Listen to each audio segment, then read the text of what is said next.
Thank you, Mr. Chairman. Thanks to the witnesses for being here. I think it's safe to say that all of you are here today because you are opposed to government censorship. Is that right? Have I got that broadly correct? Okay, we can agree on that much. Book banning is a form of government censorship. Is that, broadly speaking, correct? Professor Knox, you're an expert in this. Let me just ask you. Book banning is a problem under the First Amendment because it's the government telling private individuals, authors, what have you, what they can and cannot write, telling the public what they can and cannot read. Is that, broadly speaking, correct? Yes, that's correct. So now, what if the books were digital only? Could the government ban them then? So no hard copies, no physical copies, it's just digital books. Could the government engage in book banning then under the First Amendment? No problem. No, that's about a format of the particular book, and that really doesn't matter when it comes to whether or not government is banning a book. Okay, what if the government made a list of authors whose books it wanted banned, and also went to all of the publishing houses in America, the government did, and said, do not publish the books by any of these authors or we will punish you? Is that a problem under the First Amendment? My hope is that the government would not be involved in the decisions of a private company. Good. I would hope so too, but apparently that is not the case in the United States of America today under this administration, because the hypotheticals I've just given you aren't hypotheticals at all. They've happened, and we know that they are happening. The Fifth Circuit Court of Appeals just ruled in a case, Missouri versus Biden. I'm sure you're all familiar with this. It's going to go down, I think, as a landmark case in the worst possible way in First Amendment law, because what the Court of Appeals found is that the White House, not just the federal government, but the White House, actively coerced every major social media platform in America. Let me say that again. Every major social media platform in America to ban speech that the White House did not like. What are we talking about here? Well, we're talking about speech on the COVID-19 pandemic, speech on the 2022 congressional elections, speech related to mask mandates, speech related to vaccines. What did the White House do? Well, over a period of years, they met with, on a regular basis, the leaders of social media companies and demanded that the speech they did not like be taken down. They further demanded that these same social media companies amplify the White House's speech. Amazing. So take down all of this speech that we don't like, amplify our own speech. Unbelievable. What kind of speech are we talking about?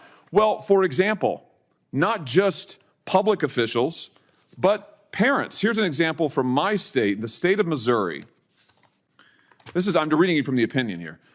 One parent who posted on Nixdoor.com, which is a site operated by Facebook, posted an online petition to encourage his school to remain mask optional, found that his posts were removed without notifying him, and his friends never saw them.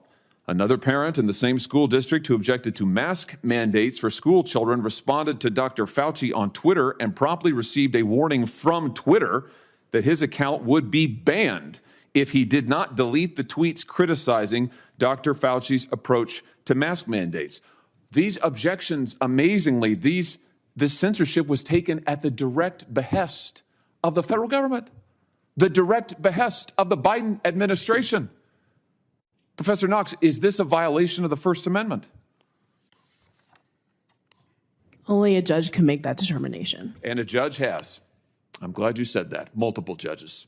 The district court, federal district court, said there was a direct First Amendment violation. Court of Appeals unanimously, 3-judge panel, unanimously said direct First Amendment violation.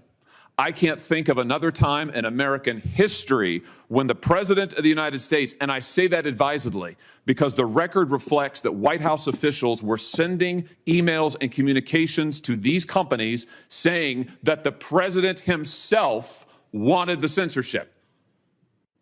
So you've got the government doing exactly what Professor Knox said is not permitted under the First Amendment, directly coercing the speech of private parties, and not just one or two authors, but parents all across the country.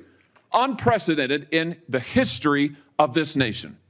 So I'm glad we're having this hearing today. I hope that we will have more like it to expose the censorship happening at the highest levels of our government. Mr. Chairman, I'd ask that this opinion, this judgment by the Fifth Circuit, Missouri versus Biden, be entered into the record in full. Without objection. I will leave it there. I know there are other Senator Kennedys here who want to ask questions, but I just want to say for the record that this kind of censorship is un-American, it is unconstitutional, and I hope it will go down as a sad chapter in American history that we can close here and now. Thank you, Mr. Chairman. Thank you, Senator Hawley. Senator Kennedy. Thank you, Mr. Chairman.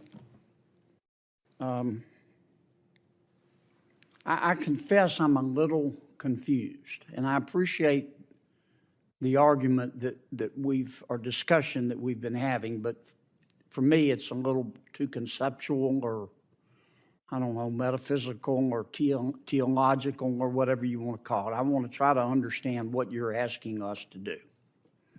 Let's take two books that have been much discussed. The first one is called All Boys Aren't Blue, and I will quote from it. I put some lube on and got him on his knees, and I began to slide into him from behind. I pulled out of him and kissed him while he masturbated. He asked me to turn over while he slipped a condom on himself. This was my ass, and I was struggling to imagine someone inside me. He got on top and slowly inserted himself into me. It was the worst pain I think I have ever felt in my life. Eventually, I felt a mix of pleasure with the pain. Close quote. All Boys Aren't Blue. The second is another much discussed book. I'm sure you're familiar with it. It's called Genderqueer. Okay? Let me read an excerpt from that. Quote, I got a new strap-on harness today. I can't wait to put it on you.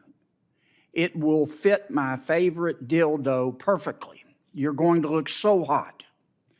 I can't wait to have your cock in my mouth. I'm going to give you the blowjob of your life. Then I want you inside of me. End quote. Now, Mr. Secretary, what are you asking us to do? Are you suggesting that only librarians should decide whether the two books that I just referenced should be available to kids? Is that what you're saying? No. Okay. Tell me what you're saying.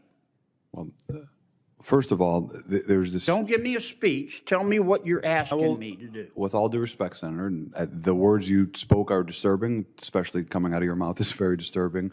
But what I would also tell you that we're not advocating for kids to read porn, to Senator Booker's point. What are you advocating for? We are advocating for parents, random parents, not to have the ability, under the guise of keeping kids safe, to try and challenge the world view of every single manner on these issues. You're getting conceptual game. I'm not getting conceptual. I'm saying yes, you are. Yes, you are. Because I want to know what you're recommending. It sounds to me like what some of you are saying, the librarians should decide who gets to see that book. I'm saying when individual parents are allowed to make a decision of where that line is, and To Kill a Mockingbird, which involves a rape scene, should that book be pulled from our libraries? I think it becomes a slippery slope. I think you ought to think about it a little bit more before you come here. I've thought about it, Senator. If you're going to propose something, you ought to be able, in 30 seconds, to be able to explain what you're asking us to do. Ms. Kelly, what do you understand?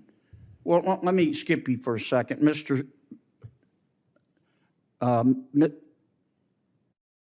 Cameron, tell me what you're proposing. It's pronounced mix.